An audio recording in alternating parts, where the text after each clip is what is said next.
Hey everybody, welcome back. And today is episode 4 already of the book Frindle by Andrew Clements. We are on chapter 6 and let's get straight into it. So let me find chapter 6. Alright, chapter 6. Okay, that works. Chapter 6, the big idea. 3 things happened later that same afternoon. Nick and Janet Fisk had missed the bus because of the school newspaper meeting, so they walked home together. They were seeing who could walk along the curb without falling. It took a lot of concentration. When Janet stepped off onto the street, Nick said, "That's 3 points for me." But Janet said, "I didn't fall. I saw something. Look." She bent down and picked up a gold ballpoint pen. Fancy kind. That was the first thing, Janet finding the pen. They got back on the curb, and Nick followed Janet, putting one foot carefully in front of the other on the narrow concrete curb. While he stepped along, he thought back over the school day, especially about his report, and that Mrs. Granger said about words at the end of period finally sank in. That was the second thing. Understanding that what Mrs. Granger had said. She said, "Who says dog means dog? You do, Nicholas? You do, Nicholas? You do, Nicholas." He repeated to himself. "I do," Nick thought, still putting one foot in front of the other, following Janet. What does that mean? And then Nick remembered something. When he was about 2 years old, his mom had bought him one of those unbreakable cassette players and a bunch of sing-along tapes. He had loved them, and he played them over and over and over and over. He would carry the tape and the player to his mom or his big brother or his father and bang them together and say, "Guagala, guagala, guagala," until someone put the cassette into the machine and turned it on. And for 3 years, whenever he said guagala, his family knew he wanted to hear those pretty sounds made with voices and instruments. Then when Nick was in preschool, he learned that if he wanted his teacher and the other kids to understand him, he had to use the word music, but guagala meant that nice sound to Nick, because Nick said, "Who says guagala means music?" "You do, Nicholas." "No fair," yelled Janet. They were at the corner of their own street. Nick had bumped into her, absolutely absorbed in his own thoughts. Janet stumbled off the curb, and the gold pen in her hand clattered into the street. "Sorry, I didn't mean to. Honest," said Nick. "I just wasn't watching. Here." Nick stooped over and picked up the pen and held it out to her. "Here's your—" And that's when the third didn't.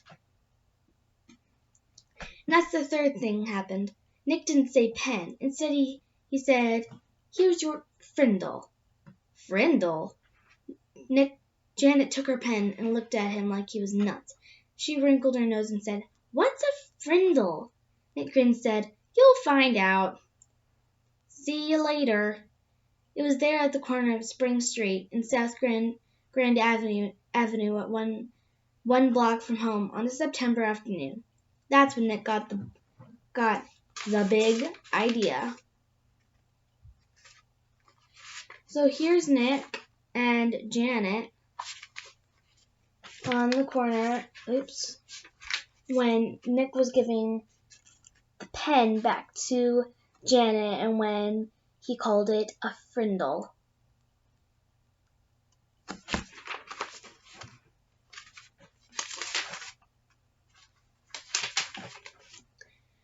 And by the time he had run down the street and up the steps through the door and upstairs to his room, it wasn't just a big idea. It was a plan. A whole plan, just begging for Nick to put it into action. And action was Nick's middle name. The next day after school, the plan began. Nick walked into the penny pantry store and asked the lady behind the counter for a Frindle. She squinted. "A what?" "A Frindle, please. A black one," said Nick, smiled at her. She leaned over closely and aimed one ear at him. "You want what?" "A Frindle." And this time Nick pointed at the ballpoint pens behind her on the shelf. "A black one, please." The lady handed Nick the pen. He handed her 49 cents, said thank you, and left the store. 6 days later, Janet stood at the counter at the penny pantry. Same store and same lady. John had come the day before, and Pete the day before that, and Chris the day before that, and Dave the day before that. Janet was the 5th kid that Nick had sent there to ask the woman for a Frindle. And when she asked, the lady reached out for the pens and said, "Blue or black?" Nick was standing 1 aisle away at the candy racks, and he was grinning. Frindle was a real word. It meant pen.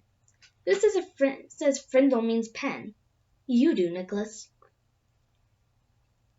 Half an hour later, a group of serious 5th graders had a meeting in Nick's playroom. It was John, Pete, Dave, Chris, and Janet.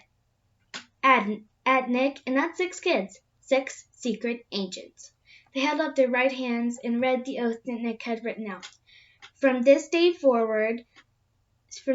on and forever, I will never use the word pen again. Instead, I will use the word Frindle, and I will do everything possible so others will too. And all 6 of them signed the oath with Nick's Frindle. The plan would work. Thanks, Mrs. Granger. Chapter 7. Word Wars. School was the perfect place to launch a new word. Since there was a major historical event, Nick wanted it to begin exactly the right class. 7th period, language arts.